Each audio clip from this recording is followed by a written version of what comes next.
Oh, this Bob Mack again. They decided to take off, start sparring again behind the big tumbleweed across the street. Boy, are they going at it. Two Chinese pheasants. This is the first time I've ever seen it done out in the wild.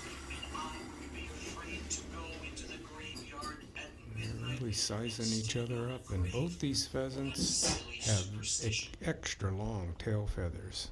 The young man was quite upset that the girl didn't believe what he'd said, and so he dared the young girl, whose name was Trish, to prove this very night that she wasn't afraid to go to the graveyard and at midnight to stand on a grave. They decide to go at it again there. They quit for a while. Growing late, a group soon left and made their way down toward the graveyard.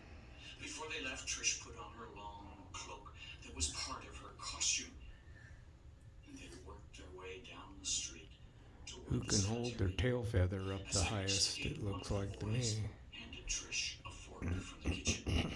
Here, take this, and when you stood on the grave, stick it into the ground so that we'll be able to see, and we'll have proof that you did stand on the grave at midnight. Trish left the group at the gate and went inside. In the darkness, for the first time, she began to feel a little bit afraid. Wasn't that a movement she caught out of the corner of her eye? She almost broke then and ran outside, but she was determined to see this through. She walked forward until she found a grave. She stood on the grave. She raised the fork, ready to plunge it into the ground, when she was certain that she heard a noise behind her. First, a sigh, and then a loud moan. And it came from a grave not far away.